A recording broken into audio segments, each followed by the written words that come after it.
Hello and welcome to Fats on Film. I am your host, Hannah Ogilvie, and this is a podcast where we discuss all things fat representation in film, TV, and wider media. This week, my guest is content creator Alice Mary Dunbar. Hello, Alice. Hello, that was so professional. Oh, she's such a all-in-one take. I know. There have been previous episodes of My Guests Will Laugh where I have absolutely fudged up that beginning, and I've had to go sorry because I'm not reading a script when I say that. That is all in my head now. What I'm impressed by. Yeah, but there are times where, like, we were speaking before, like the brain isn't switched on, and I literally start to spiel, and then I kind of perceive myself all of a sudden, and I go, hold on, what am I doing? And then I freak out. Overthinking all the words. I sometimes get this thing where, like, all of a sudden I'm aware of all of the, like, kind of motor skills it takes to, like, move my mouth. I don't know what that is, but it's a really, really sort of, I don't know what the word. It's very unsettling when that happens, and it often seems to happen when I'm like in the middle of a conversation, and it's usually not with someone that I can just be like, oh, by the way, I'm just I'm just sort of I've become really aware of my mouth moving, and I feel like I can't really vocalize it, so we just have to push through. I love that. Like, you just, I'm sorry, can we just pause a second? I've just realized I'm a human being.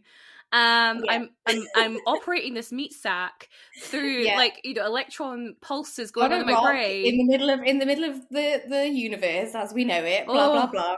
Existential crisis. Exactly. The thing that gets me the most, Alice, is when people go, relax your jaw or relax your tongue.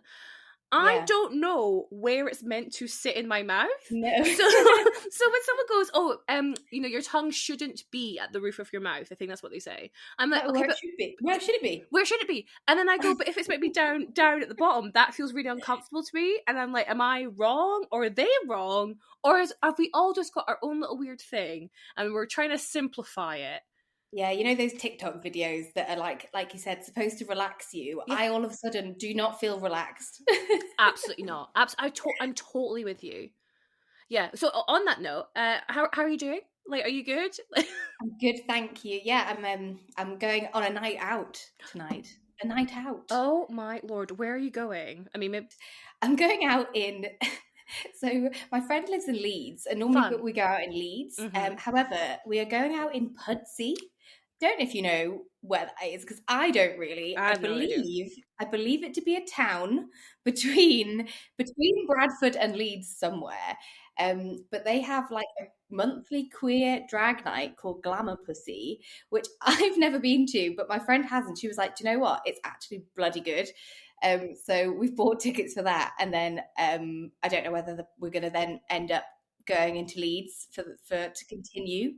But I believe it's Christmas themed, and today is the 17th of November, and I just don't know if I'm ready for that. I don't think I am. I'll be honest. That is overwhelming. I'm not going to lie. I mean, first of all, this sounds like a really fun night out. There is nothing better than local drag. That's what I think. Yeah, it feeds my soul. Small town drag. Like, 100%. Honestly, give it to me. No, I love it. And like, it's going to be niche. It's going to be so nuanced.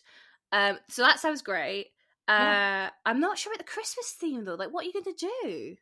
Don't know. I'm expecting some Mariah Carey though, which I'm always happy for. That's always not a bad thrilled thing. With that. Yeah. Oh, I wonder if the drag act will do like a Mariah Carey number. I imagine so. That's what I'm predicting. That feels appropriate. Yeah. How are you? Yeah, I'm good. Thank you for asking. I've had a busy day because it's expensive being busy. It really is. It really is. I've been trying to not be busy ever since, forever. But especially since I relocated from Brighton to Yorkshire, like the Yorkshire Dales, like the countryside, thinking that was going to like make me a really relaxed and not busy person. Mm-hmm. And actually, I'm pretty sure I've had like the busiest year of my life so far. Maybe it would have just been even more busy. I don't know. But it's just constant busyness. And it is expensive. And it's expensive. I mean, like, we're very lucky people. We obviously have really nice social circles that we can go and have fun in. But yeah, God, I just, a night in would be nice. Yeah. Or Yeah. people not to live in expensive places. That would also be nice. Let's all live in the middle of nowhere. But on that note, we're not here to talk about Nights Out, usually. No. We're here to talk about a little known film called Matilda. Oh, I'm so excited to talk about this with you, Alice. I'm so excited. But let's get into the commercial overview. So Matilda is a 1996. Wikipedia called it a fantasy comedy film. I guess it's more children's as well, if you want to add that genre into their family film. Co-produced and directed by Danny DeVito, who also stars in the film. Screenplay is by Nicholas Kazan. First of all, fantastic name. Nicholas, Kazan. He also did the screenplay for Bicentennial Man with Robin Williams, if you remember that film, which is a really I have not seen that. Oh, okay. It's really sad and really existential. It stars Robin Williams and is it Beth Davids, who is Miss Honey in Matilda. Oh, yes. Okay. Weird little quinky dink. He also did the screenplay for Enough, which again, if you haven't seen that, is a Jennifer Lopez action film. It is amazing. Highly recommend Enough. Okay. If you like an action film, that does sound up my street. yeah. And it's like early J-Lo's, like I think it's like 2002. Perfect. 2002 was my favourite year. Is there a reason for that? I just really liked it. I just thought, Automatic High by S Club Juniors came out. Gareth Gates sadly lost, but came second in Pop Idol. Mm-hmm. It was just a really big time for me. No, as a child. No, fully. Those are really big moments. It's interesting you say that because we were watching the first Lord of the Rings yesterday, and I said to my partner, I went, "Oh, like when did this come out?" And he was like, "Oh, it's 2001." And I was like, so Lord of the Rings and Harry Potter both started in 2001. We were busy kids. We were so busy. I do remember spending a lot of time in the cinema at that age. And I thought it was just because it's an easy thing to do with kids. But actually, I think it was just a big time for cinema. No, a really big time. Absolutely. Totally agree. Also, who wrote the screenplay was a man called Robin Swicord. I'm sorry if I'm saying your name wrong, Robin. But he also did the screenplay for Practical Magic. Another film I haven't seen. Oh my god, Alice. Okay, you need, after this, I don't know what you're doing. Okay. Before you go out to your drag that, you need to watch Practical Magic because my god, this film is iconic. My dress sense is Nicole Kidman's dress sense in Practical Magic. Okay. Oh, I think I know the aesthetic, I know the music, I know about it, but I've never seen it. You need to watch it. It's so much fun. Okay. It's so much fun. The thing is, I have historically been awful at watching films. I find it really hard to sit and focus on something for that long. But I've got way better in the past couple of years. So I'm really trying to watch lots of films that I haven't seen before and properly give them my full attention. So I love any recommendation. Okay, so I know the listeners are screaming right now, going, "You have to watch Practical Magic. It is such an iconic film." I promise. Right, we will check in with Alice at a later date when we find out what she thinks. He also did The Curious Case of Benjamin Button, which is the Brad Pitt film. Have you seen that one? Yeah, you've seen that one? Okay, cool. Yeah. I'm not the biggest fan of that film, which is apparently a controversial take. I don't really remember it, to be honest. If I watched that now, this is the other thing about me, is if I watch a film, if I just watch it the once, if I then rewatch it, even 5 years later, it's like a brand new film to me. I mean, that's nice. That's great. Nice. Yeah. Yeah. I love it. I can, it kind of means I've got a never-ending supply of media. Absolutely. This film is based on the 1988 novel of the same name by Roald Dahl, and the film stars Mara Wilson, Danny DeVito, as we said earlier, Rhea Perlman, Beth Davids, and Pam Ferris in supporting roles. And the box office. Okay, so this is a bomb at the box office. So this had a budget of Had a budget of $36 million, and it only made 33.5, so it lost money. But that's such a shock. I know, but it was a massive success on tape, on VHS.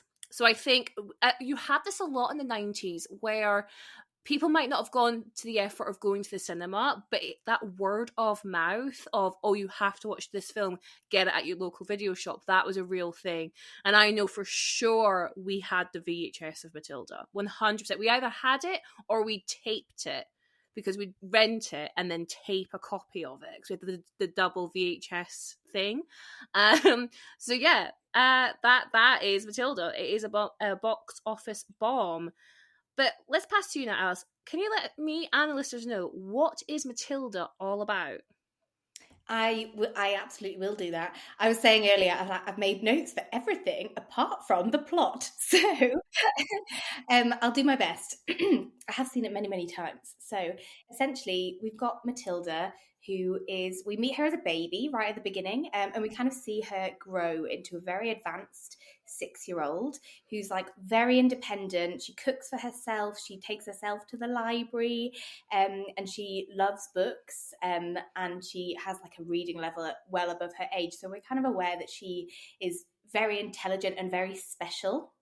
Then we meet her family, and we realise that her family are very different to her. So she lives with her mum and her dad. Her dad is and her brother, who is Michael. I know you weren't sure if he had a name. He's called Michael.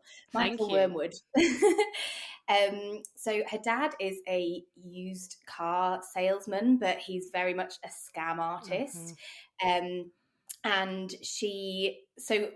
they are they're painted as this like lower class family, because there's definitely a big class element in Matilda, which I'm sure we will cover. Yes. But they kind of, their house is very chintzy, like gaudy. Is that how we describe it? Probably. Yeah, that's fair. They're very, they like to watch TV. They are sort of very against her reading. They don't like that at all. They don't understand it.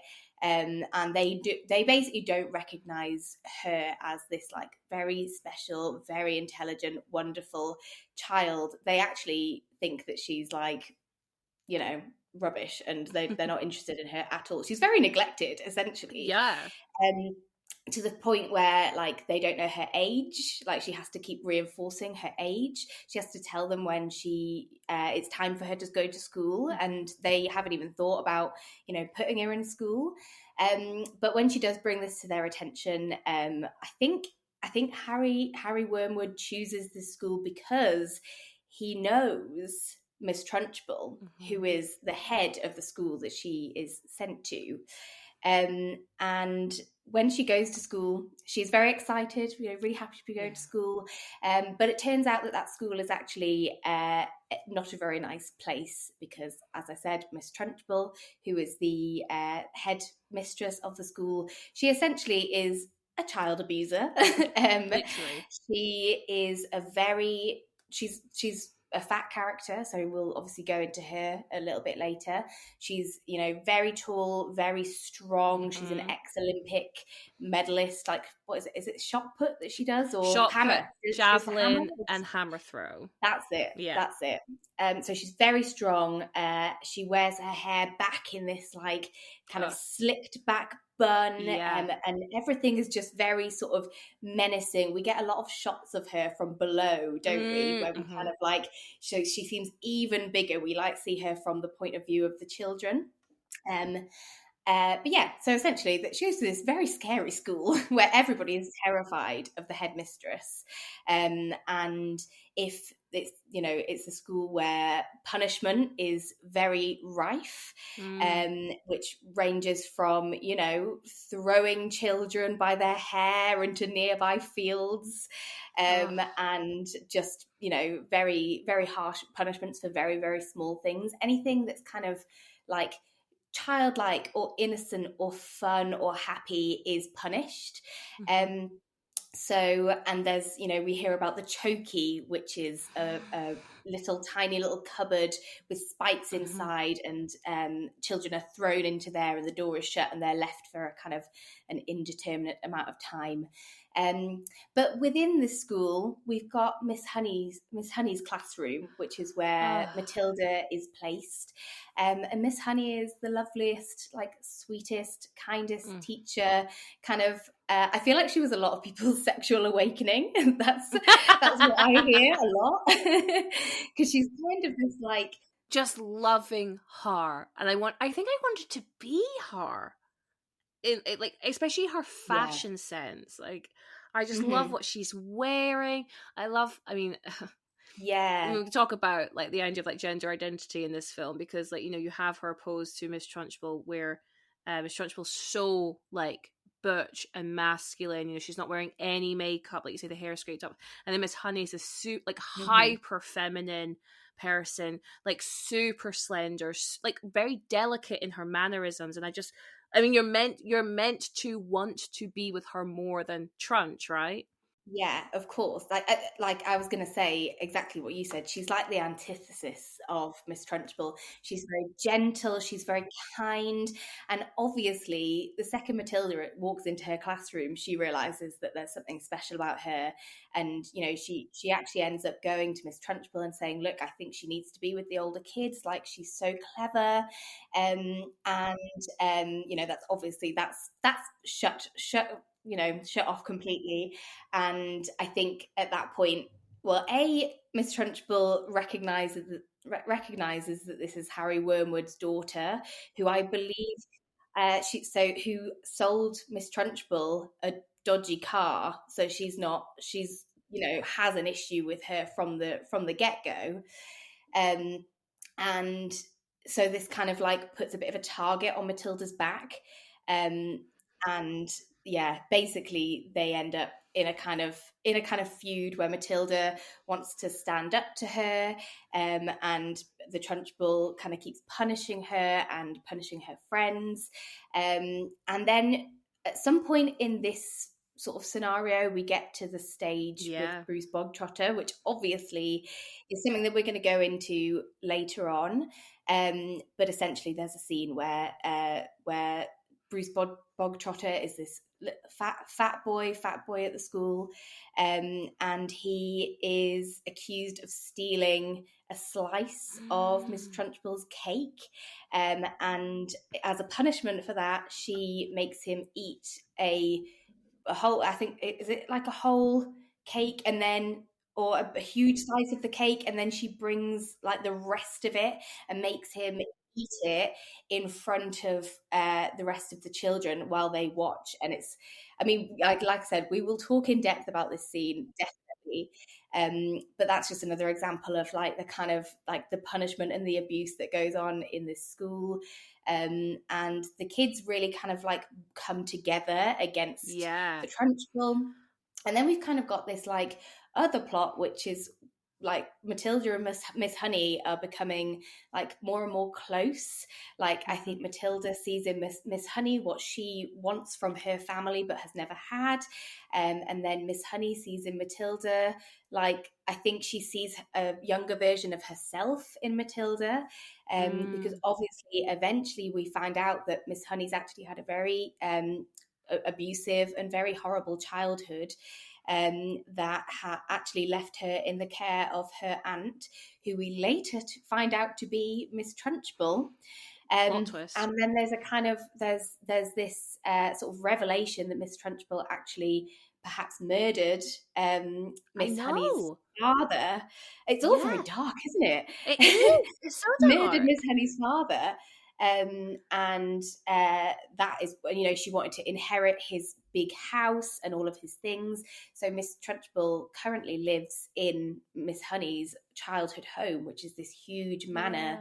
And she has kind of kept all of Miss Honey's, like, you know, the things that really belong to her, including this doll that was very, very important to her. And Miss Honey tells Matilda about this doll that she wishes she could get back, and, you know, and throughout all this, we've got another thing going on, which is that Matilda turns out not just to be clever, brilliant, wise beyond her years, all that kind of thing. She also has magical powers, which manifest themselves when she becomes. It's kind of when any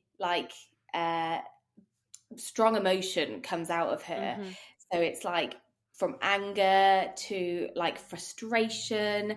I think when she's happy, eventually she learns to kind of harness it. And that can range from anything to kind of moving objects with her mind. She figures out that she can like point to things and make them do stuff. And there's that amazing scene where she's like dancing around the living room.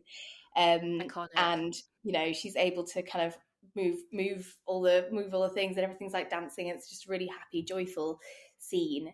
And she eventually uses those powers to do a few different things. So first of all, she and Miss Honey, she goes to Miss Trunchbull's house, which is actually Miss Honey's house, or what should be her house, and gets the doll back.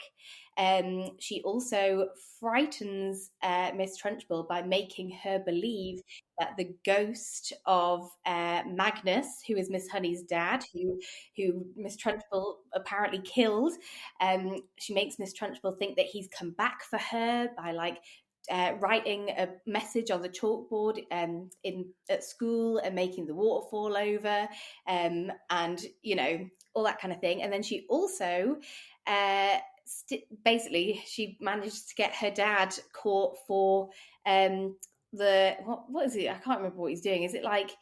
So I think I don't know if she necessarily helps him get caught, because she tries to protect him initially, doesn't she? She takes the evidence away from the FBI. She takes it away. That's right. Yeah, because they're investigating Harry for stolen car parts that he is using on the used cars. You're right, and she takes I think you think when you're watching the film, you think that she is gonna like drop her dad in it, but then it turns out that she actually helps him. Yeah, I think the narrator says she knows that her dad's a bad man, but she doesn't wish him harm. Yeah, and I think that speaks to like her. She's very much like a pure person who, she doesn't wish harm on anyone. No, apart from maybe Miss Trunchbull, I think a little. But she's something else, isn't she? She is something else.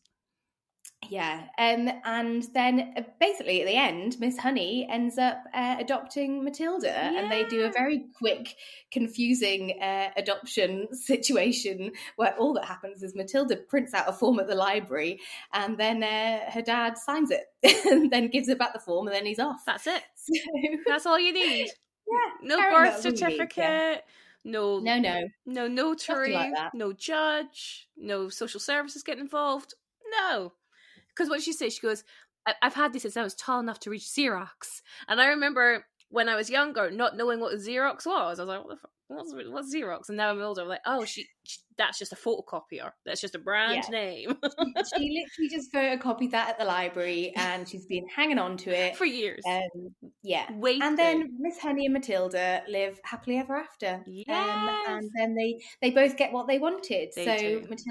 Matilda gets a loving family, as does Miss Honey, and it's just all really, really lovely. It's a beautiful story. It really, really is. And so when you've watched this back for this podcast, or however many times you've watched it as an adult, what are your feelings watching it back? Do you have quite a detailed history with this film or this book even, or maybe even the musical? Because I neglected to mention there's a musical version of this as well. Yeah. So I have relationships with all three iterations of the film. Yeah. I do. So we've got. I wanted to add something to the synopsis, because that's the film version. But I actually have quite a few detailed things to talk about when it comes to the musical / the musical film version. Perfect. So so we've got the original 1996 film. Yeah. We've then got the musical, which came out in 2010. Okay. And then we've got the musical film, which came out in 2022. Mm-hmm. And the musical and the musical film they're exactly the same. So the film is really like just a a complete like cinematic version of the stage musical. And the storyline is all pretty similar.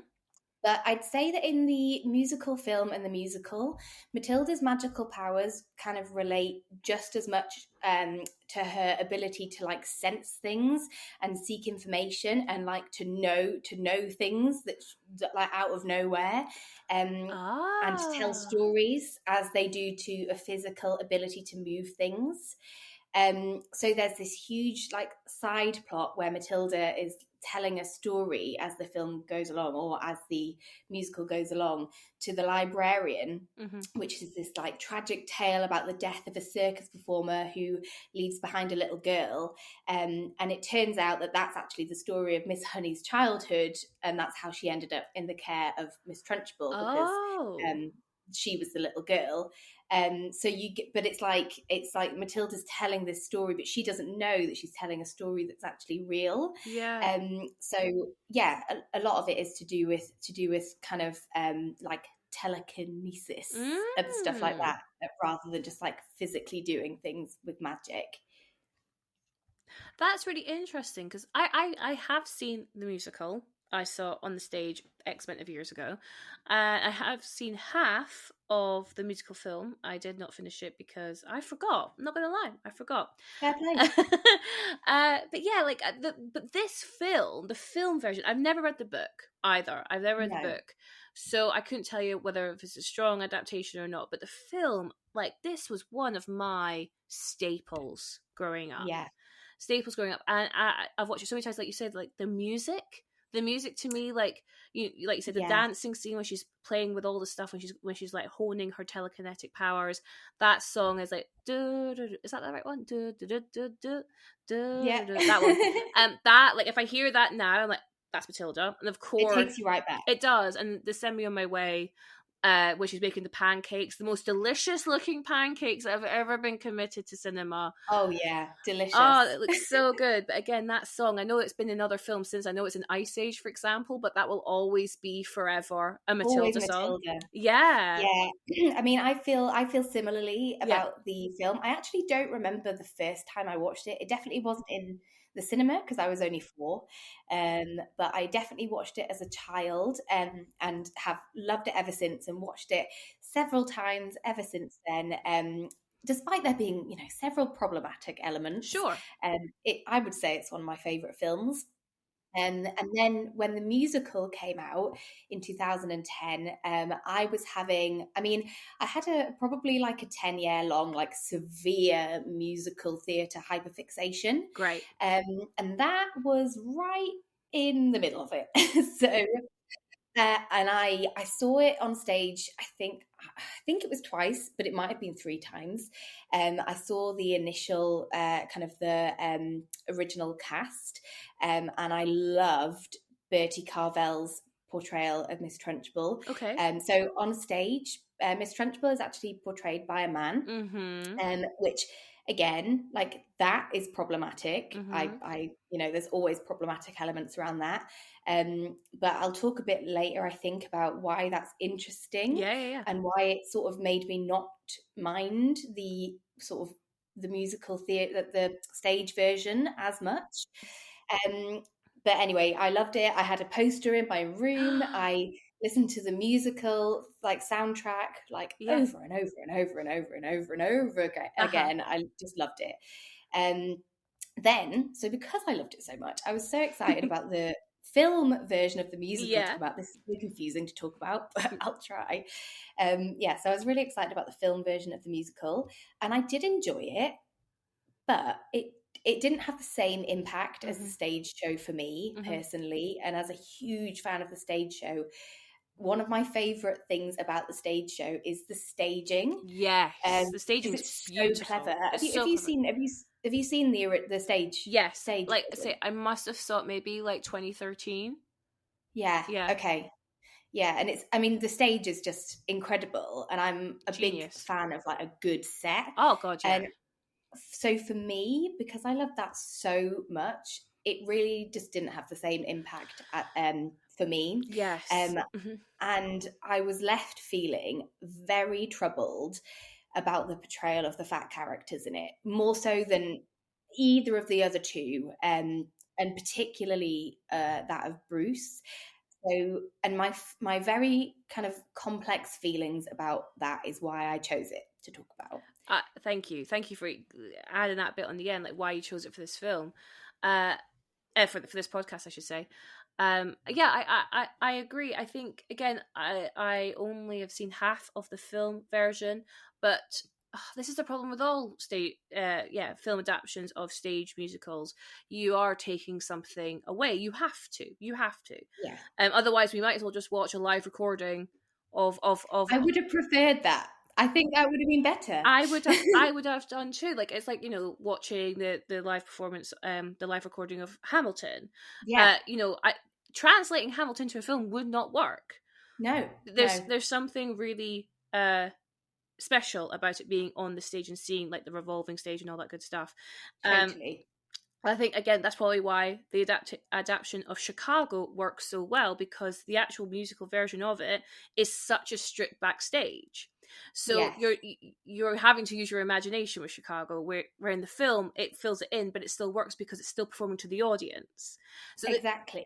So I totally agree with you. There is something that is lost, unfortunately, in the film version, but I think as a musical, it is very good. It's a very good musical. I'm never going to take that away from it. Yeah. But the film is like the primary thing we were going to talk about today, because that's the thing most people have seen. I hope most people have seen.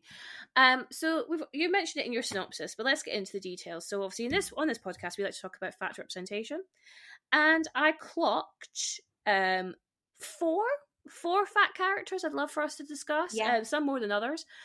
So let's talk first of all about Harry Wormwood, which is Matilda's father, played by Danny DeVito. Like, what? He's a fat man, absolutely. But what is his character? You mentioned he is a used car salesman. He's a bit of a scam artist, a bit of a con man. Mm-hmm. What's his personality like? He's very brash and loud and kind of, he kind of, I would say he like commands the room. He's a very, we know Danny DeVito. Yes. He's a very small man. Yeah. But he very much like puts his stamp on the room as soon as he goes in. Yeah. Which I imagine is very much the kind of persona of a used car salesman. If you're going to sell dodgy cars, you need to be able to do that. Absolutely. And he's very much the head of the household. Mm. Although I do feel that Rhea Perlman, so his wife, what's she called? Mrs. Wormwood? What's her first name? Why have I blanked? I've blanked too. Oh God. All I have is, you chose books, I chose looks. Oh, genius. Such a good line. Let me get it up. I'll get IMDb up right now. Oh, I don't know if she does. In the credits, she is Mrs. Wormwood. No way. Yeah, hold on. Let's see if that's true across the board. Oh, no, we would remember this because her name is Zinnia. Okay. Zinnia. They mustn't say it often. They mustn't say it, because we would remember that. That's a name, Yeah, it is, isn't it? That's interesting. Yeah, so it must be in the books. Yeah. So she I think, she does kind of like put him in his place sometimes. I'd say that he kind of decides how the household is run and how the family is. And he very much expects his children to follow in his footsteps, and the thought of Matilda potentially like going outside of that is not one that he's interested in entertaining. Yeah, I you're totally right. He's definitely the head of the household. I think he believes he is leading a successful life, right? A life that others should want to emulate. So there's a great scene where he comes in and he gets Michael, the brother. Thank you for reminding me of his name. He's like, Michael, write this down. And he's like, all of his sales that he's made and how much of an upsale he's made. He's like, you want to write this down, because you want to remember this. Like, I am this very powerful man. He's a bulldozer of a personality. He wears incredibly loud clothing. He takes care of himself. There's a really interesting line where he says that appearance is important. Yes. And when people look at him, and they're not just buying the car, they're buying him. right? Yes, that's right. And I think that's a really interesting line to put on a character whose body type isn't the beauty standard and the You are current beauty so standard. right. Yeah. Yeah. I mean, I'd written down in my notes like that as a child, Mm-hmm. I don't remember seeing him as fat. Like I don't know if Interesting. it's because I don't know if it was because I was, aware of Danny DeVito. Yeah, Um, maybe. but I guess fat men, they're always going to be seen differently to fat women, aren't they? And So being right. fat as a man is much more acceptable than it is, being fat as a Yes. woman. Like, imagine if Mrs. Wormwood, sorry, Zinnia? Zinnia, yeah. Zinnia Wormwood, imagine if she'd been fat. That would have really Yes. changed the way that you viewed her character. But You're in so the right. musical version, Mr. Wormwood, so Harry Wormwood, Yeah. he's thin. And it Yes. doesn't change, his character is exactly the same. So I think it's really interesting that Mm. Harry and also Michael Wormwood, I just Yes. don't think that their fatness Yeah. is like integral to their character as it That, is with the women. that is such a good point, because you're right. Say if we did swap the body types of the roles for a second. So you said earlier, Matilda's a neglected child. They are not parenting this young girl. You could call that laziness. And Yeah. for example, Mrs. Wormwood, she leaves, she goes off to the bingo and just leaves Matilda to fend for herself when she's like 2 years old in the kitchen. But not until this conversation did I ever attribute that word, that describing word, to Mrs. Wormwood as lazy. But if she was fat, Yeah. I bet I would have made that connection very, very quickly. 100%. And the fact that Yes. they eat TV dinners and watch Yes. TV, like that's all they Yes. do. Yeah. But yeah, I just don't think that the negative connotations are there so much. And as a child, I don't really think. I think I kind of. I mean, obviously, of course, I clocked it because Mm-hmm. it's a fat person on the Mm-hmm. screen. Mm-hmm. But I just don't think that it mattered. Yeah. I'd love to challenge you on that one, because I think it does, but maybe not to the same extent as Miss Trunchbull. And actually, maybe it's a better. Hold on, let me resort my thoughts. So you mentioned the TV dinners. I think the TV dinners is fascinating. And again, Yeah. there's a line that Mr. Wormwood says, which is, "Are you in this family? Dinner time is family time."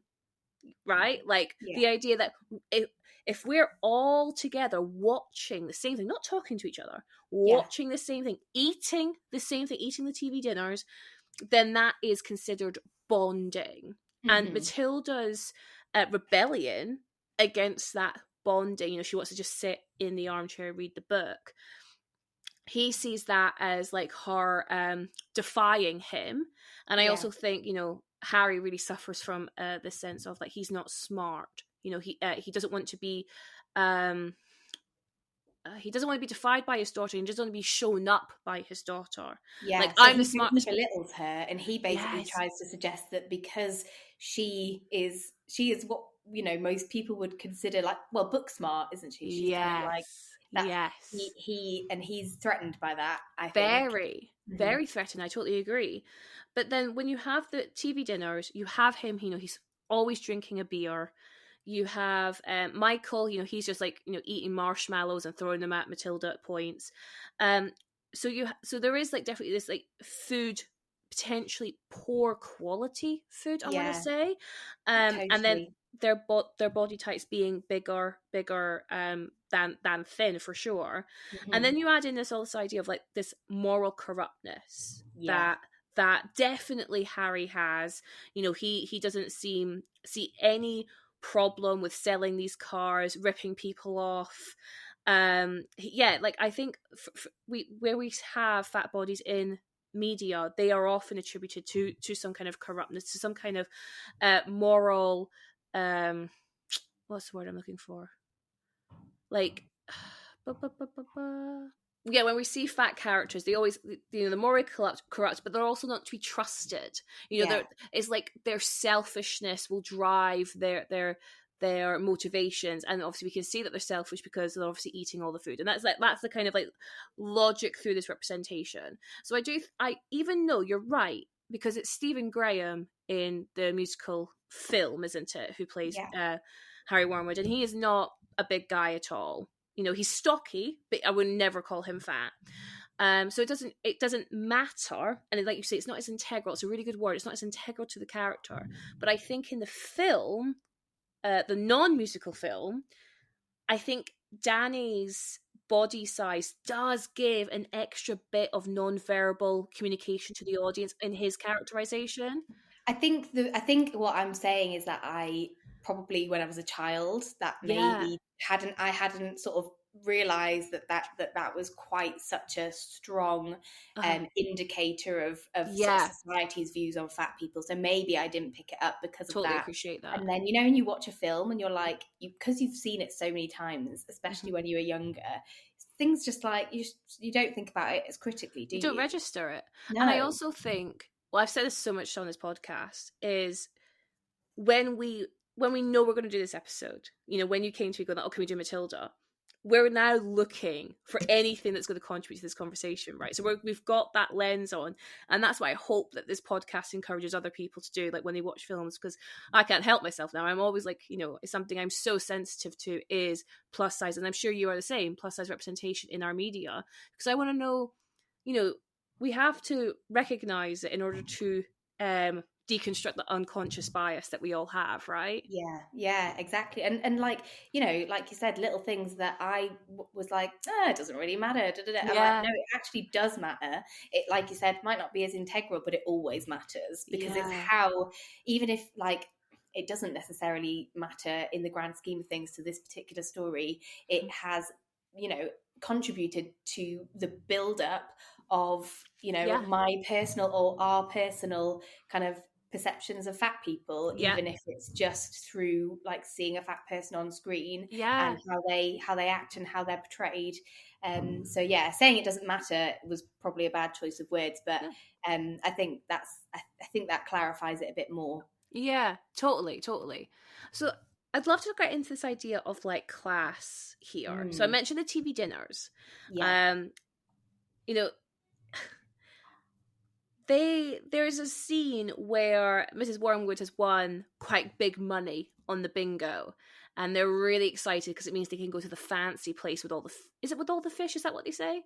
Or if I take that from another film, I think I don't think that's this film. No, I don't know where that reference is. The fancy place with all the fish. Where the hell is that from? I don't know, but they I don't think they sort of say. I think they just say they're going to go out, and then they go to this like fancy restaurant. They do.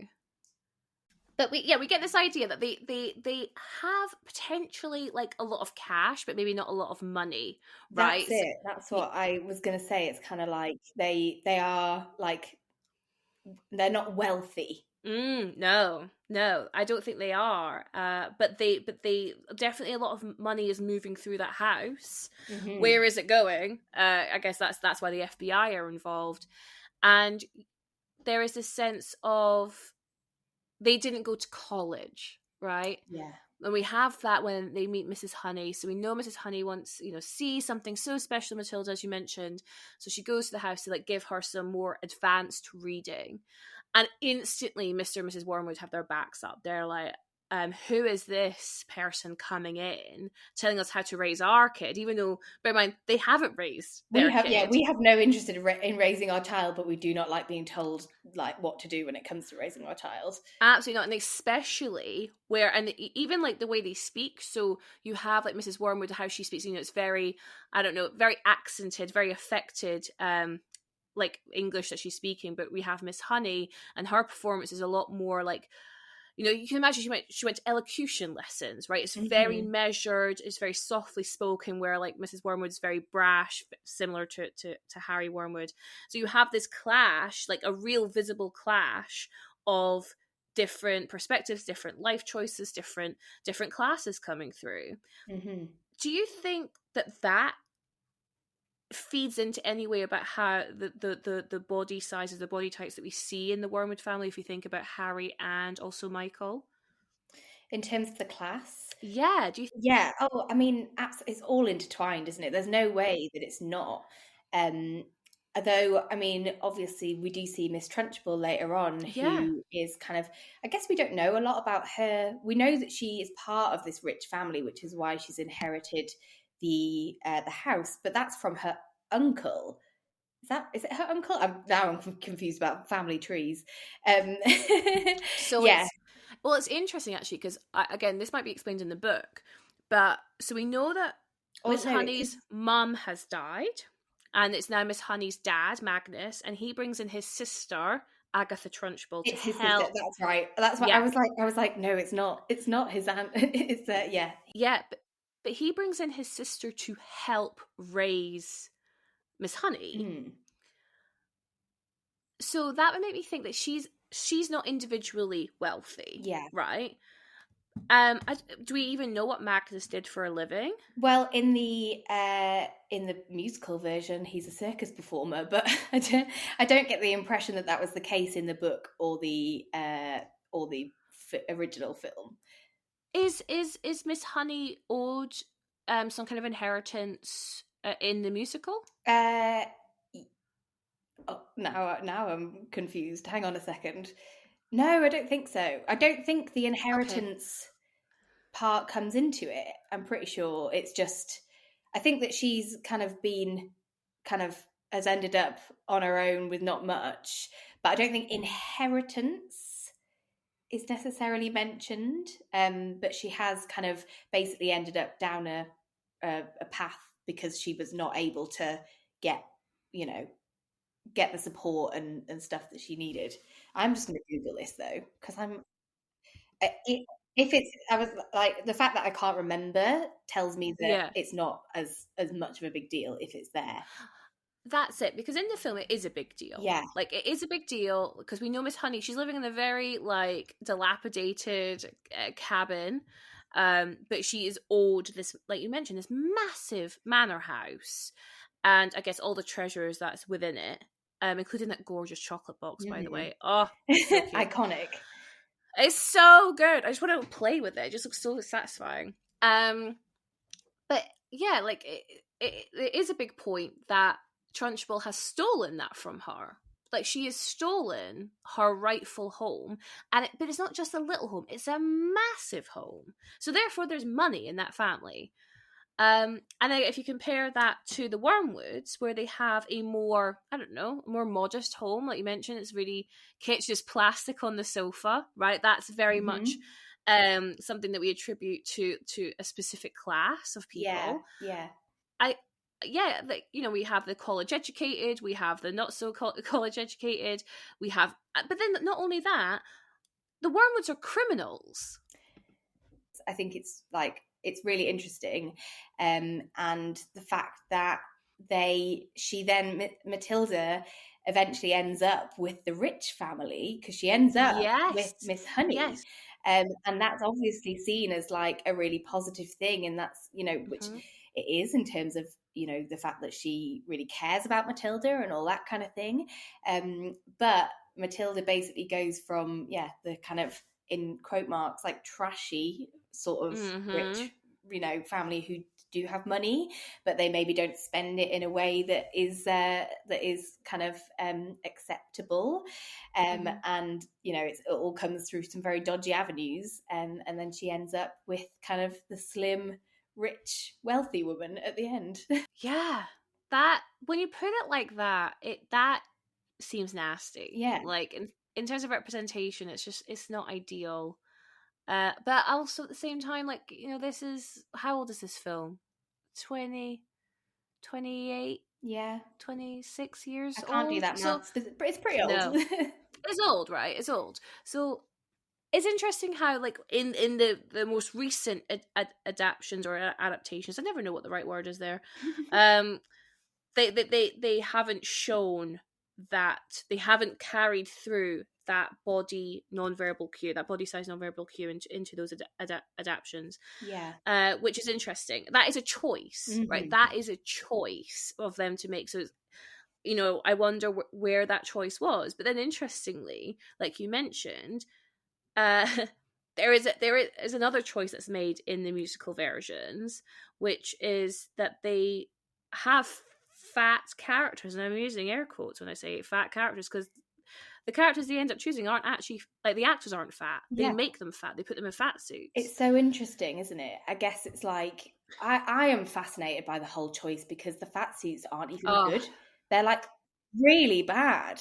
Bruce, oh the my one God. they put in Bruce, bless him. He's just got like a pillow stuffed up there. I think that's basically what they did, and the whole thing is incredibly jarring to watch, because he's this like I said, we'll probably get onto this because I know that we've got kind of so much more to cover. But if we just talk about what he looks like in that bloody fat suit, he's a very slim child and very small and slight, the child who's playing him. Yeah. They literally have just shoved something up his jumper. And it reminded me of, like, you know, like when people kind of mock fat people by, you know, doing that, like kind of, or how you might do in a very amateur sort of school production of something or whatever. But yeah, his face is very slim and his legs are very, very slim, and the whole thing is just really jarring. And from memory, they did do a similar thing on the stage musical, but I guess with that you're more removed from it because it's on a stage, and there's a lot of like kind of, I think you have like, you know, you're working with costume, whereas on a film, like, it needs to look authentic, otherwise it's jarring, like I said, and that's how I felt about that. And it's interesting you said it, because when I was watching the film and I knew this was coming up, someone had already told me about the Bruce representation. And in that scene, is it in that scene, or it might be when we first get to the school, and there's that song, I think it's like the countdown song, right? Or is it the alphabet song? Yeah. Thank you. And you see the kind of the chorus around that school, and they have cast bigger actors and actresses in the chorus line. I was absolutely gobsmacked by that. I was like, what? So you're aware that fat people exist, but you won't cast a fat character with a fat actor? Okay, like how weird, and also how awful for those people, that for those kids that they've cast as background characters to watch a thin boy be, you know, have a cushion stuffed up his top, and him be playing like one of the key roles when really he shouldn't be. You know, I have nothing against him as an actor, it's not his fault, but he shouldn't have been in that role. And it's just, I personally, from like a kind of like a moral standpoint, from like a progressive standpoint, and also from just like a quality like standpoint, I can't understand why they made that choice. I echo everything you're saying. I totally agree. Like, it's one of those things. I find myself in this conundrum a lot, where I get so frustrated when I see the use of fat actors to convey negative non-verbal cues to the audience. Mm-hmm. Like we mentioned, you know, Downey DeVito is slightly different because he's the director, so he probably cast himself. So that choice isn't necessarily made there. But same for, like, for Pam Ferris as Trunchbull, they've gone, okay, well, she is naturally a bigger woman. We want to use it. We want to use that dominance. We want to use this kind of grotesqueness. We want to use that the fact that we align fatness to less feminine, because that's what Trunch should be. And like they're using all that nonverbal cues as a choice. And I'm like, oh, that's so annoying. We're going to talk about that. That's so annoying. But at the same time, I'm like, but a fat person got paid. Hey, very excited about that. I see a fat person on the screen. Very excited about that. So then, when I see that there's a role, we don't have many roles that fat people can have in media because, you know, apparently we don't exist. But we have one, and that's Bruce. So let's get a fat actor in that role, and they don't even give it to a fat person. Like, oh well, what's the point? Honestly, what's the point in creating this role? Yeah, I feel exactly the same, and I feel so complicated. I mean, do we want to talk about that now, or do we want to? Because I know that we were sort of, there was something that I wanted to say about that when we were talking about the villains, about Miss Trunchbull, because I know that we've talked about Harry, but we haven't talked about Miss Trunchbull yet. And not yet. I just wanted to add something, because I totally agree with everything you've just said about, like, you know, the grotesqueness and kind of and that, you know, fat being seen as ugly and not feminine, blah blah blah.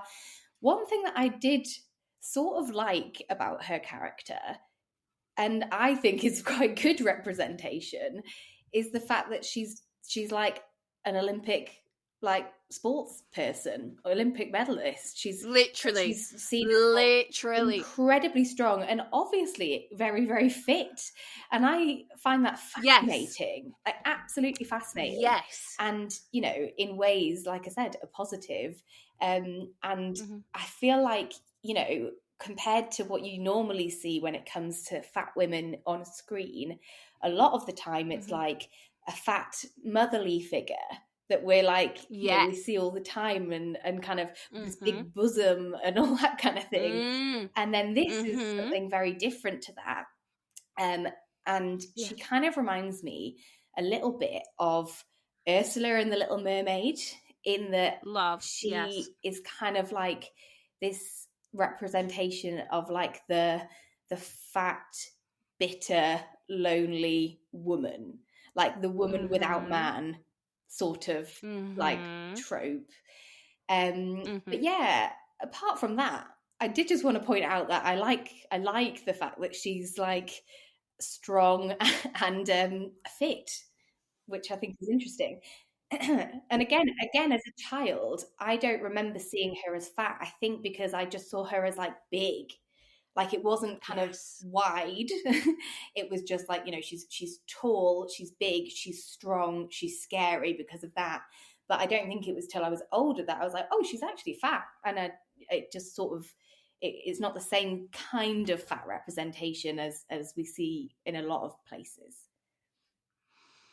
I couldn't agree with you more. When you started that conversation with saying there's something positive about Trunch, I was like, it's the fact she's athletic. Yeah. It's the fact that she's an Olympian. It like that, like, I mean, that is so cool. Yeah. Right? That is so, so, so cool. And she is terrifying. But I remember being scared of her as a child. Definitely scared of her. Scared of the chokey. My God. But I don't think I saw her as fat as a child. I saw her as ugly, which is something they really hammer. Well, they've given her a prosthetic nose, haven't they? Which is a whole other conversation, you know, in terms of like big noses and kind of like anti-Jew, anti-Semitic like imagery and stuff.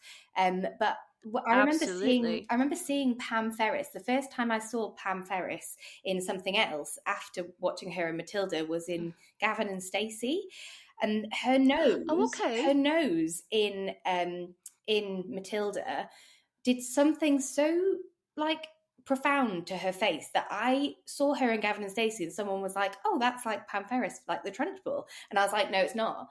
No, it's not. I can't." I was like, I can't see that that's the same person."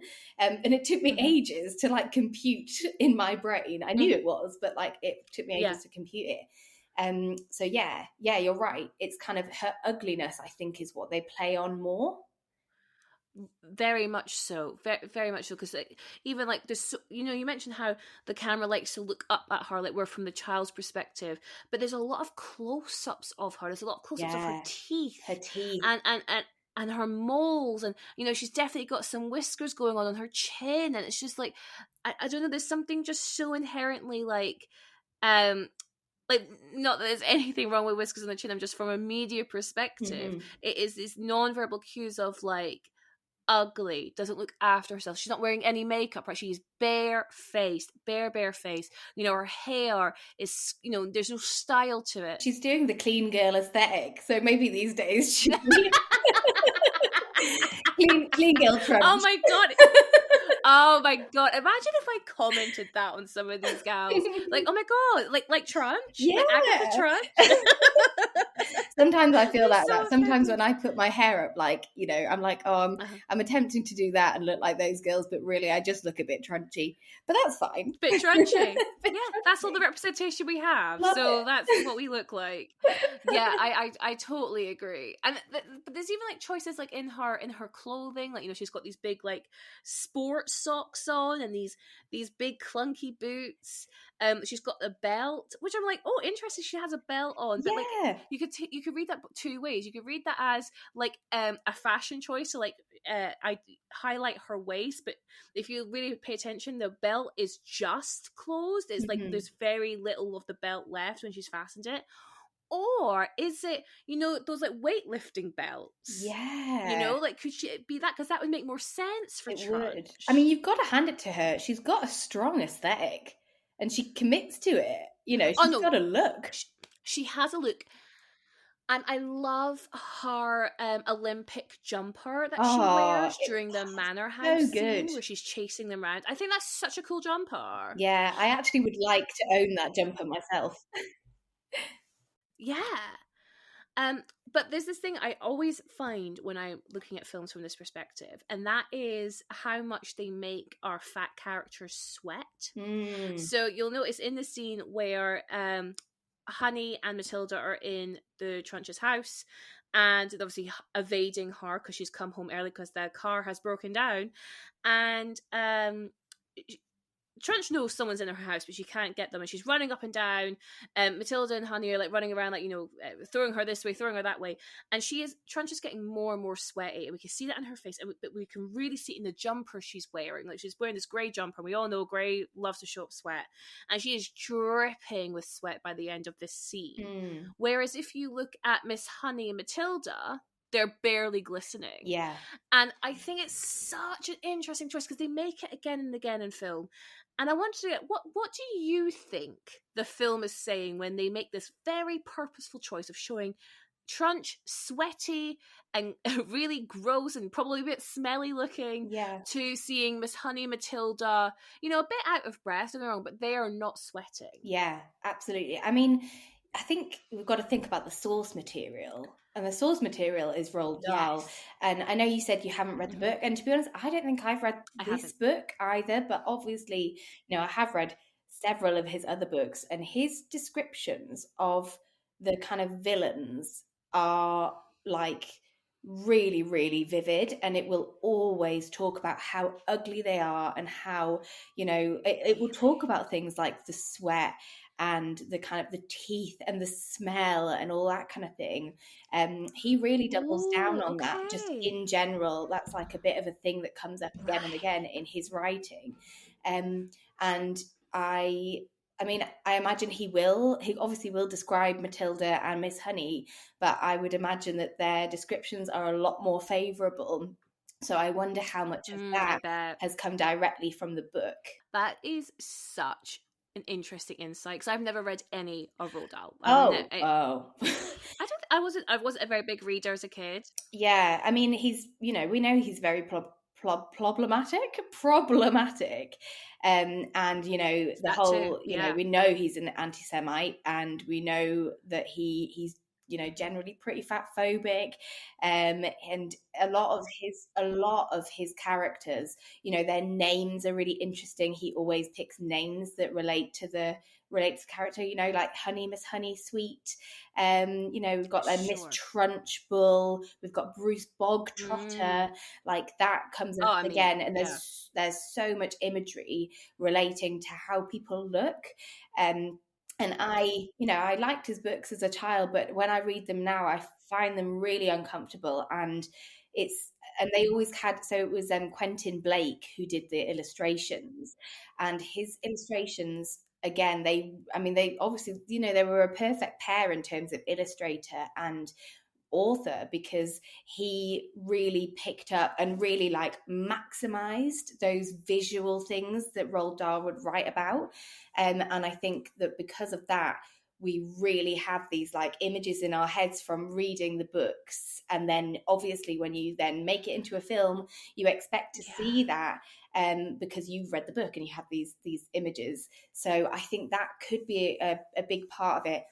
And I feel, so like I said, Roald Dahl, I now feel very uncomfortable reading his books, and I feel like the modern day version of him is David Walliams, whose books are again, very problematic. And it shocks me, the bits that I've read of them, it shocks me that anybody would want to read that stuff to their children in this day and age. And it's got similar things in terms of like the imagery and in terms of the kind of like the classism, racism, fat phobia, all that kind of stuff. So just to put in there that I hate David Walliams and I wish he would never write another book again. Seconded. I'll happily never see him again. Yeah. Good with that. But anyway, that's because I think it's really, really useful to think about the books, because I do think that has had a huge effect, as it would, on the film and the visual choices within the film. Yeah, I thank you so much for that insight, because I didn't have that understanding. But yeah, you're so right. Clearly and understandably, they're going to take from the source material. So, and again, we're talking, this is a 30-year-old film. But unfortunately, we have just had a remake in 2022, a musical adaptation, whatever. And I guess it's one of those things, right, where like Trunch, she's a fat character, she has to be fat. Okay, I hate the connotations of her being fat because, we'll go into a bit more detail in a second. But then at the same time, then I'm like, oh, but they cast Emma Thompson, who is not a fat woman. Yeah. And not only that, they have it didn't matter it was Emma Thompson, did it? Because you couldn't recognize the woman. She's under so much prosthetics. She's in this horrendous fat suit. What was the point? Yeah, they could have saved a lot of money by just casting any thin woman, stick her in a fat suit, and might as well nose on her. Yeah. I was really disappointed. Like I did enjoy overall. I went to the cinema to see the film adaptation of the musical, and I love the music. I am always interested to see a film adaptation of a musical, especially when it's one I love. But it left me I was pretty disappointed by it. I can't lie. I'm not rushing to watch it again. Yeah. No, I think that's probably why I couldn't finish it. Yeah, because I was just like, you know what, like we've already got a really good film version of it. And it's 30 years ago, so we give it like grace. I give it grace because it's like, it's 30 years ago. We don't talk about fat representation. We didn't talk about fat representation then the way we do now. And even now, we're barely talking about it. You know what I'm saying? So I have to be like, okay, it wasn't the forefront of people's minds there. But in 2022, when we've had, 2022 was the year of fat suits, wasn't it? So like, I just like, how are we here? Like, really, and I know there were articles written about the return of the fat suit in Hollywood, but like, I just don't understand. And I had a guest of the podcast, she Jess Rolland, and she came on to talk about Mean Girls, and she's an actress. And so I spoke to her about it, going like, what is it? Why are we back to utilizing fat suits? Is it because we don't have fat actors or actresses coming through the pipeline? Yeah. Is it because they want the name recognition? And I think, like, from memory, ultimately, just saying it's a bit of everything. Yeah. It's a bit of everything, right? That is feeding into the reason why Hollywood continues to choose fat suits. Yeah. And I feel like that this is a silly thing to say, but I was really disappointed with Emma Thompson. I think because not that long ago she went viral for a clip where she encourages us not to waste our life's purpose worrying about our bodies, and then in the next breath she's accepting a role that involves her wearing a fat suit, which like at the very least wearing a fat suit takes a role away from somebody with a bigger body type. Literally. But it also contributes to the erasure of fat people in the media, like we've talked about. Yes. And it's like a mocking thing of fat people. And also she's very happy to kind of like, put this fat suit on, but also put all the ugly prosthetics on, and then basically kind of feed into the narrative that fat people are ugly. But then she's kind of like said all this stuff that people have praised her for her like sort of views on body image, and I was just I feel like being disappointed with a celebrity is silly, because I'm like, I don't know you, I don't know her, so, and also like, who knows why she made that decision. I can't have a conversation with her about it, so but it just felt like a decision that I would have hoped that she would have made a different decision to that. Yeah, I couldn't agree with you more. But yeah, I thought that viral sound as well, because I love that viral sound. I love the meaning behind it. Yeah, I mean, ultimately, we know we shouldn't be putting celebrities on pedestals, but when we only have so many people who have platforms who get to speak on these matters, it is very frustrating. With one hand, they give us the body positivity, mantra of the last 6 months, and then taking away with accepting such a grotesque role and putting herself in like just this really what like was it like it's a caricature. Yeah. I mean, don't get me wrong. Trunch in the 96 version is 100% a caricature, but she isn't made to look like too much of a caricature in terms of body proportions, because that's her natural body. Like, that is what Pam Ferris's body looks like. I appreciate in her face, wearing the prosthetic nose, 100% it's a caricature. I'm not going to not disputing that, but in her body, at least it looks like a real body. Yeah. But then you compare it to the Emma Thompson version, and you just look at it and go like, well, that's not real. Yeah.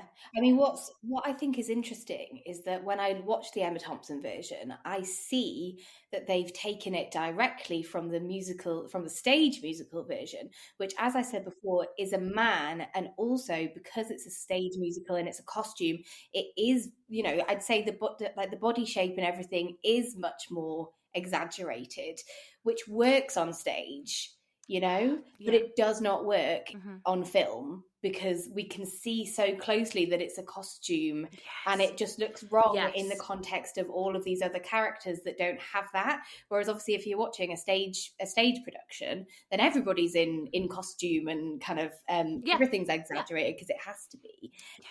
So it's really jarring. And also just the fact that it's it's clearly kind of like a drag part to essentially on stage, whereas it's not, like when it's in the adaptation. And because of that, it kind of, I don't know, it just feels like it's more mocking somehow.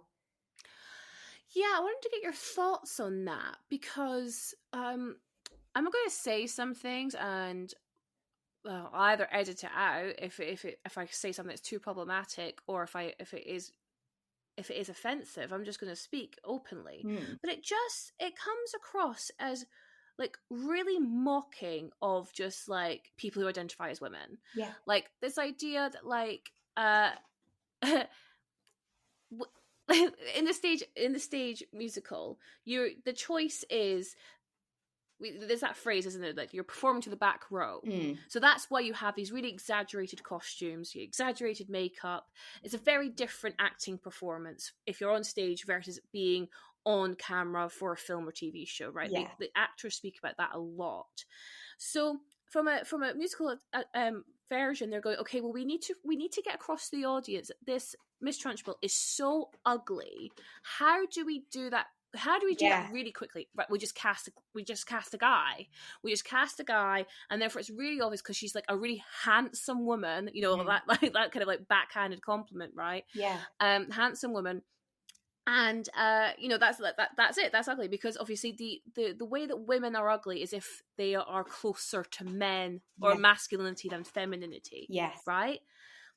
And then when they take that back into the film or into the screen, they cast it. They have to go smaller again, so they just cast women or actresses, but they uglify them by putting on prosthetic noses, by adding moles, by tainting their teeth, by adding whiskers, or highlighting their whiskers on their chin again. But it's again all this stuff to short hair, scraping back the hair. It's all back to align to masculinity, because that, if you're a woman and you are mistaken for a man, like, oh my god, there's no bigger insult like it. That's the kind of rhetoric that they're feeding into, correct? And I'm just wondering, like, obviously before you were like, oh well, they could have picked any woman, but they picked Emma Thompson. Do we think that's because we see her as like, we know what she looks like, so we know that this is an exaggerated character, and we know that she's meant to be like incredibly ugly and incredibly fat and all that kind of stuff, and it's almost like it's more exaggerated because we know what she looks like. Yeah, totally. They're playing on this idea of like, well, you know that Emma Thompson is this beautiful, classic-looking woman, elegant woman. Well, let's slap on this and make like really like it's when actresses have their ugly role to get their Oscar nomination. It is giving very much like Charlize Theron in Monster, for example. It's an interesting choice, should we say? Because these are all choices. Yeah. Like ultimately, I think people, before I started this podcast, Alice, I talked about this a lot with like people who would want to listen to it. I wrote articles about it, and I have people in my comments saying that I'm thinking too much into this. No, I'm like, oh, never. Clearly, well, to that point, like I was just saying, these are all choices. Yeah. This has not just happened. This is, they haven't just, Emma Thompson just fell into this fat suit and it worked. Like that's not what happened. They chose to put her in a fat suit. Totally. They chose to cast Pam Ferris. Mm-hmm. When you think about like when we were talking about the the scene in the film in the house, and there's the sweat bit, they would have been spraying Pam Ferris with some sweat, but not spraying the others with sweat. Like I don't know how they did it. I'm just saying spraying, but you know what I mean. They chose to do that. yeah, absolutely. On that, it's really interesting. In the house, there's a moment where Trunchbull jumps from the kind of balcony and lands on the ground as she's heard someone downstairs. And the camera shakes as if it's an earthquake. And there's like a rumble. There's a rumble in the set. And again, that's all a choice. Yeah. That's a choice to be like, that's how heavy this woman is. That this big old house is shaking under her weight. Yeah. I mean, again, I feel like with that, I feel like if she'd been more of like a kind of voluptuous fat body, kind of that might have been more kind of like worse in terms of fat representation. But I think it comes back again to the fact that she's just very strong, and it's almost like her kind of I know that it's obviously it is to do with her weight, but I always saw that as like she jumps right from the top and she lands and it's such an impact, not necessarily because she's like fat, but because like everything she does with huge amounts of strength. Like just to throw that in there, I think it's maybe open to interpretation. A really good point. Yeah.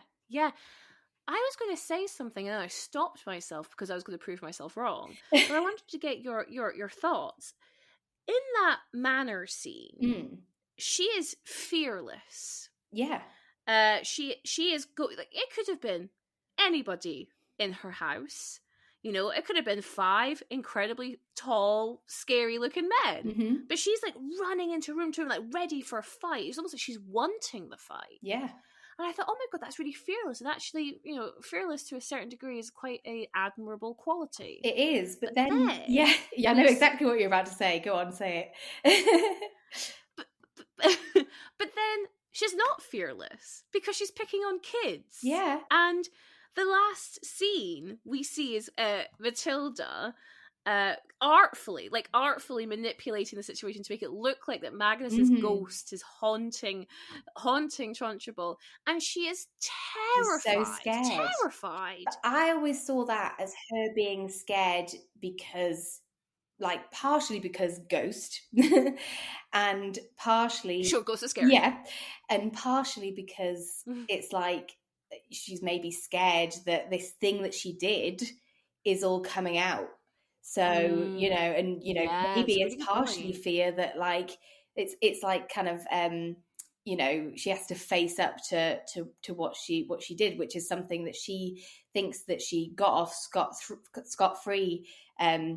She got off from she got off scot-free from killing him. Yes. And she got the house, she got everything, and now actually it's all catching up with her in the form of his ghost. So I always thought maybe it's like it's more than just kind of being scared of that. It's about being scared of kind of you know, what was going to happen afterwards. Although she was very scared of the lizard. So that was interesting. Oh, yes. That's a really good point. The lizard. Or a gecko? Yeah, no, you're right. She's scared of the consequences. It's or a newt? It's a newt. What is it? It's a newt. A newt. A newt. Yeah. Yes. I can hear Lavender say that now. Yeah, exactly. Yeah. That's a really good point. Yeah, she's scared of the consequences of being caught out, correct? You know, and losing her power. Yeah. This power where she has dominated school children, you know? Because that's all she is. Like, you know, she even with Harry Wormwood, who has scammed her, who's conned her into buying this shit car. She hasn't, you know, she rings him up and screams at him over the phone, but she hasn't gone down there. She hasn't gone down there to confront the situation. No. Although, what is that? There's that scene where it's like through the window and you can see their shadows, like having an argument. But that's when he is that when she's buying? That's it. But she never goes back car. And like and like says anything. She just takes everything out on his daughter instead, because she's not, you know, she knows that like a child can't fight back. Exactly. I'm big, you're small. I'm smart, you're dumb. Yeah. And there's nothing you can do about it. All that, yeah. Yeah. All that jazz. To move on to Bruce, we've got our fat villains that we've talked about, but then we have a fat hero, like you said, which is Bruce Bogtrotter. I have my feelings on this are and always have been incredibly complicated. And even like since sitting down and preparing for this and thinking quite deeply about it, I still feel very complicated about this character. Yes. Yeah. I don't know about you, but I was a fat child growing up. So, you know, to see fat representation, especially like a fat child, who is ultimately a hero, that was, you know, obviously a positive in terms of representation. However, I remember being called Bruce Bogtrotter as a child as an insult because I was fat. So, you know, holy shit! You know, I am so sorry you had that. It's the whole thing. You know, not like on the reg, but it was definitely said to me, like, and I remember it, which obviously you always do. Yeah. Yeah. So we've got Bruce Bogtrotter. I know that we covered like what happens in that scene already. But in terms of my like complicated feelings, on the one hand, like his ability to eat a lot, which we have, apparently that's a given because he's fat, means that he eats this whole cake and he therefore overcomes Miss Trunchbull, and he's like celebrated and supported by his classmates. And I kind of I think it might be in the film, in the musical film version or something, there's like this kind of there's something said about like that he wasn't bullied anymore, or maybe before he was like bullied and then afterwards like he was seen as a hero. So it's kind of I find that interesting. Yes. Yeah, so we've got that. On the other hand, he is obviously a very stereotypical fat child. We've already talked about his name being Bruce Bogtrotter, which, isn't it awful? Horrendous, absolutely horrendous. And like I said, that is very classic Roald Dahl to have like very emotive names that conjure up like real imagery. And yeah, like I said, I remember being called that at school on at least one occasion, but even if it was just once, like it's really stuck in my mind, as it would. One too many. Yeah exactly. And I also remember being very wary of eating chocolate cake because of that scene. Like yes it is a real like I mean, he just reinforces the stereotype, like so many fat stereotypes, you know, that fat people are fat because they eat a lot. You know, the fact that the fact that the reason why he's being punished is because he supposedly stole a cake. And I don't know whether we know whether he actually did or not. I think it's like implied that he did, but either way, that like, he did. Just the fact that like that's you know, it was assumed that it was him, is, you know, reinforcing that stereotype. And for me, this scene, is a very uncomfortable scene for me to watch, like even now. And I always felt for the actor who played Bruce, like I always wondered how he felt, like filming that scene, because it's really quite degrading, I think. I mean, thank you for, first of all, sharing all that, Alice, because I think you've managed to capture the incredible complex nature that I think a lot of people have with this character, because you're 100% correct. I mean, I wasn't called Bruce Bugtrotter from... I mean, I think I'd remember. I mean, I was called other things, but I was called that. But yeah, when you said the awareness of eating chocolate cake, I couldn't agree with you more. I was so hyper aware of this scene, and I've used this word a few times. It's grotesque. Grotesque, yeah. This scene, that's a Roald Dahl classic, though. Everything is grotesque. He really does that. Yeah, totally. I mean, I mean, to give the man a compliment, he does it well, I guess. Like it's just really gross to watch this. Like you said, the actor, right? The actor. I mean, complex feelings about casting and fat actors again. But it's like this poor kid, right? This poor kid's cast because they're like, here's the fat kid that we want. You know, we want to emulate this idea that he's got to be big enough that you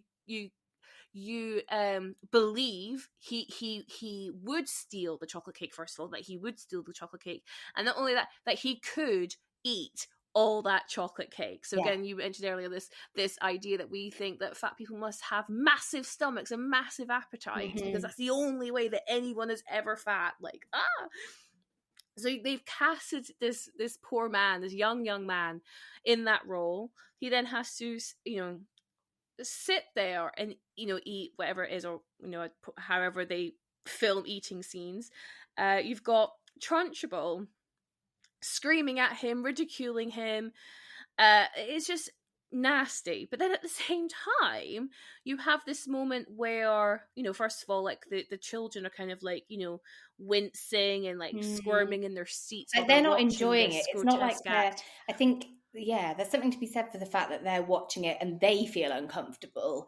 They're not kind of like, oh yeah, like, I don't know. They're not kind of on the side of the Trunchbull, obviously.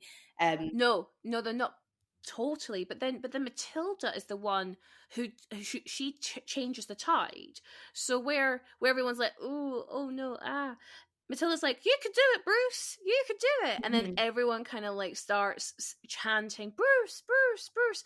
And that gives him the courage to do it, like to finish his ridiculous Herculean effort of eating this cake.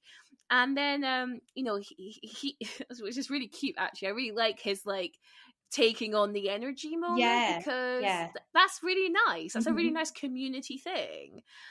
And then he eats it. He licks the plate clean, and I think that's when Trunch smashes the cake plate over his head. Yeah, that bit shocks me every time. Be surprising. Every time that shook. It's so violent. Yeah, it's really aggressive. I mean, I know she's also like, she's horrible to like Amanda Thripp earlier, so it's not like beyond the realm of reason. But they had to smash that glass plate over someone's head, and then this is such a fascinating trope with fat characters, Alice. Bruce burps every time because there's this thing, apparently, allegedly, the film and the TV like to think that like fat people don't have table manners, that we're just animals, especially when it comes to food. We just eat. Again, you see Bruce eating with his hands. Mm-hmm. And so there's a lack of table it's manners the there. getting it all over his face as well. That stuck with me, and that, I think that element of it was what made me so scared to eat like cake. Eat with my hands, I struggle, and then also to eat and to get anything on my face. Even now, I always do this. Always. I was going to ask you, do you do that all the time? Because I think a lot of fat people do that. You know, eat something and then hide the mouth, hide you masticating the food, because that's like seen as such a grotesque act that only fat people apparently do. Yes, I couldn't agree with you more. So the burping thing, so he has no table manners, he's this burp, and then all the kids like, you know, cheer. And then after that, we don't see Bruce in the film much. You know, he goes to like the little walk where they find the newt. I always liked him in that. I was like, oh, I like that they included him in that, because it's like, it was so nice to see that afterwards he was then like kind of part of their group, and that he clearly like it was such a nice like gentle like scene in comparison to what we just seen him in, and I always really, really enjoyed that. I totally agree. I think it's a really nice inclusion. Like you say, like it's not, they didn't like him just for that moment because it was like, fuck you to Trunch. It was no. We recognize he's actually a good guy. He should be part of the friendship group, and he's there. He's obviously knowledgeable. He's interested. Like these are really nice qualities to see in children and anybody. But then that's it. That's sorry. Actually, I'm wrong, Alice, because the last time we see Bruce, is when they are marching Trunch out of the school, and they're all pelting food at her. And Bruce stuffs the chocolate cake in her face. I love that for him. You love that for him? I was going to ask you, like, what are your feelings? Do you like? Do you not like? I mean, you know, do I really want to see like a fat woman having chocolate cake stuffed in her face? No, but I feel like it's kind of if I just think about her character and sort of disregard the context around it all, then like she's a bad character, and like she made him eat that, and it's good payback. So yeah, it's good payback. I feel like he was the kind of worst treated character in this film. I think he was, in terms of like fatness, I think he was treated worse than Miss Trunchbull was. I personally think. But from the film's viewpoint, I'd agree, because at least, God, this seems really like backwards to say. But we mentioned, that Trunch, she's athletic, she's fit, she's strong. You're gonna laugh. She's a leader. Yeah, she is. She's got a really cool, like a good profession. She's confident. She's very confident. Very confident. She's a murderer. Yeah. But, there is that. Yeah. There is that. But yeah, with Bruce, I mean, I appreciate he's a child, so he's not going to have a profession, he's not going to have a car or a house. But there really isn't much more to go on. And I actually think maybe we are projecting a lot of what we want to see in Bruce in this conversation we're having with him, because we want him to be more in it. We want him to have more value. We want him to have more respect. Yeah. I mean, I think that I do see that respect, like I said, in that scene where they're finding the newt, because he's the one kind of holding the book and like telling them about he identifies what it is, and like I said, I feel like that shows him in a light where we're like, oh, he's a really kind, nice, gentle boy, and he's not in that scene. He's not in any way disgusting or grotesque or anything. It's actually quite the opposite, and I think that's nice. I think that's a bit of like, I feel like I'm like, oh, Bruce is going to be okay, Yeah, I hope so. So yeah, like I said, I actually really always loved that scene. It seemed really like calm and peaceful, and I was like, I want to be down there catching newts with those guys. It is. No, you're totally right. I think like for so many reasons, like not just from a Bruce point of view, but from a plot point of view, it's actually really nice to see Matilda socializing with the other kids. Yeah, totally agree. But obviously you are more of the musical expert in this field. So how is Bruce? We obviously mentioned about the terrible fat suit that Bruce has put in the musical adaptation, but how else is his character treated? Well, I was going to say, when you mentioned the burping, that kind of stuff, and like the kind of talking about food and talking about being hungry and stuff, he does basically every scene he's in, there's something like that. And I was like, when I was watching it, I was like, is this because they've used a skinny kid in a fat suit, and they have to make sure that we know that he's meant to be fat? And yet it's much more overt, I guess, because maybe it's because we don't have the visual clues. Or I thought as well, it could be because, and maybe this is why they chose to use a fat suit on Bruce. I think they can get away with it more, or they think they can get away with it more if it's not an actual fat child. It doesn't seem as mean. That's it. But to me, it's worse. I think it's worse. I agree. I agree. I think it is worse. Yeah. It's mocking. It's a caricature. It's patronising. Yeah, and the mocking element is definitely more there within the musical film, because they keep making like these comments and stuff, and to hear it come out of a thin like actor's mouth, I just really did not enjoy that at all. No. Then we see him dancing. Then we see him, he dances, which is one thing, I guess.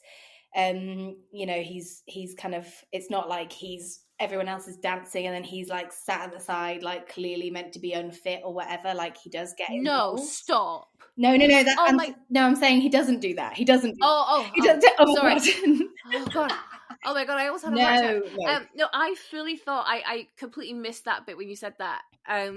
Because I was going to say, like, sure, one of the arguments they may have had to casting a smaller actor and putting him in the fit suit is because he's more physically capable. I'm using air quotes, physically capable to do the musical numbers, the dances and stuff. So okay, cool. I imagine that would probably be the reason that they would give. Personally do not. I don't accept that at all. No, obviously, of course not. I mean, even just look at Tracy in Hairspray. Like that's a very dance heavy role, always played by an actual fat person. And we, there's just no excuse for it. Like there will have been an actually fat child who would have been able to do those dances. Yes, of course there would have been. I think people sometimes get it in their heads, like when it comes to fat suits and stuff like that, the amount of people who, when I've had a conversation with them about it, they're like, oh, well, no, there's not that many people. Like they need to make sure they cast the right person for the role. And if the right person for the role happens to be thin, then they can put them in a fat suit. And I'm like, they're not the right person for the role. Yeah, I'm like, if they're thin, they're not the right person for the role because they don't have the body type of the person from like in the role. So, but people genuinely think that there is quite a small pool of like possible actors you can choose, which is just not true. There's just a small pool of the acceptable beauty standard actors that we choose. That's it. There's actually loads of options, but they just don't get picked. I think the other thing we hear a lot as well when people are in favour of fat suits is, well, they're actors. Surely they need, they can just be whatever role they need to be. And I'm like, I am gonna quote again former guest Jess Rollins, because she just said it so eloquently, which was, but that ability to put on a fat suit and mimic a fat person is only afforded to the thin. Yeah. Fat actors cannot do the reverse. Yeah. We cannot put thin suits on and perform a thin-bodied role. Therefore, there has to be a line. Yeah. There has to be a line. Because, and ultimately as well, we mentioned it in the fat suits in this film, fat suits are never good. They're not realistic portrayals of truly natural bodies. And therefore, in its very act of putting on a fat suit, you have mocked a community of people by making a caricature of their body type. Yeah, 100%. I just think the whole, I feel like it's 2023. Well, when this film was made, it was 2022. But in 2023, we're still using or seeing being used. Absolutely. And I just feel like there's literally no excuse for it. And also, I'm like, if a film casts like actual fat people. There are so many fat people in this world who will watch that film and like it more, and want to go we and are an see it. audience. Yeah, Yes, it's a bit like the whole like fashion industry thing where people are like, oh well, we don't make clothes for fat bodies because no one would buy them or whatever. We're like, are you joking? Are you joking? We're here. Please. Like there is the biggest market that, in all senses of the word, the biggest market for plus size clothing ever. So like, why as a business, why would you not choose to cater to that huge untapped market? And the same I think goes with representation in films. And also, that obviously extends to like other kinds of representation, like disabled representation, for example. Like if I watch a film and I know that a disabled character is being played by a disabled actor, my feelings towards that film are so much better.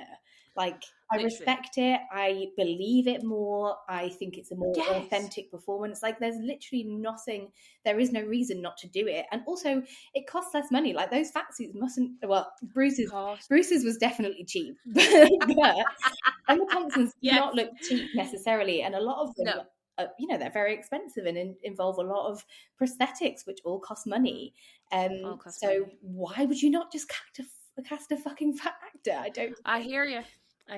So, Alice, at the end of a Facts on Film episode, we like to rate our films based on how well we think they represent fat bodies, and we like to rate them out of ourselves. So, out of a potential 5 Alices, what would you give Matilda in all of its forms for fat representation? What, as in I can just give one answer for all of them? Or you could separate them out. Because I feel like the film does better than the musical film. Okay. So let's do the musical first then. I'm going to give it a solid 1. Yeah. For those, I'm giving it a solid 1, and that is purely for those the kids in the background, the extras. I'm glad they were there, but that's where it ends. That's where it ends for me. I'm going to give the the original film, I'm going to go for 2.5, because I feel like there are some really negative things, but then there are also some kind of like strangely positive things, that maybe like you wouldn't expect, and like having unpicked them, I'm like, oh, okay, like fair enough. Like they were choices, and someone chose to make her not just like a fat woman, Miss Trunchbull is, but they chose to make her like strong and all that kind of thing. And then Bruce comes out as a hero and all that kind of stuff. So my feelings on the film are much more kind of complicated. So I'm going to go for a 2.5. That's what I think is a really decent score. I think I might just follow you on the 2.5. I was arguing between 2 and 2.5, but I think me too. You're 2.5 Hannahs, because for everything you've said, weirdly Trunch has positive qualities, which usually, especially in like a children or family film, villains aren't that nuanced. No, they are bad. She's got depth. She's got real depth. She does. I would love like a Trunchbull origin story. Yeah, like Cruella. Wouldn't that be good? I would love that. That would be cool. Yeah, that would be cool. I think she's a really fascinating character. And I think Bruce, God love him. I wish him all the best. Me too. Me too. And Harry, ultimately this film was directed by Danny DeVito, a larger man. Yeah, he is in it as himself, and he is a villain. But as much as like obviously I'd hate him to be my father, he's a really like fun character to watch. Yeah, he's not. I wouldn't say he's like a hated character at all. No, not at all. I think he's more just like he's almost like a nuisance. And again, from a plot point of view, the fact that we go from Harry and we're like, oh god, Harry's the worst, and then we meet Trunchbull, we're like, oh god, like Trunchbull's the worst. Yeah. You're like, okay, we didn't think it could get worse, but it definitely just has. But it has. Oh no, Matilda. So there's definitely a lot to talk about, but like for me, as much as I've said this is like a 2.5 Hannahs out of for fat representation, it's a 5-star film for me. I think the film was brilliant. Not the musical though. The musical really No, was a bit of a letdown, but the original film, oh gee, yes. yeah. And the stage musical is wonderful. Like, you know, see it if you can, because it's great. And the music is amazing, like so clever, like so clever, the soundtrack and everything. But yeah, I agree with you. Like the original film is one. I think I probably rewatched that like more. I'm not really a film rewatcher. Like apart from, like I said earlier, when when 5 years has passed and I'll watch something like it's new, but there's not many films that I'll be like, yeah, I'll rewatch that regularly. But Matilda is one of those films, so that says a lot. Fair. Good. I'm really glad to hear it. It was great. It was great for a rewatch. Okay, well, Alice, thank you so much for coming on the pod and talking about literally all things Matilda. I feel like I'm actually quite exhausted now. You have to go out. I feel like we've properly covered every single base from every single iteration. I hope so. I'm sure there's things that we haven't covered, but I feel like we did pretty well. We gave it a good go. Yeah. Definitely. Yeah, that's all anyone could ask of us. And yeah, thank you so much for having me. I've had a really nice time. Oh, it's been a true pleasure having you on. And I really, really appreciate you taking the time out of your schedule to do this as well. Can you please let me and the listeners know where they can find more of you and your work? Yeah, of course. So I make content primarily for Instagram and TikTok. My handle is at aspoonfulofalice.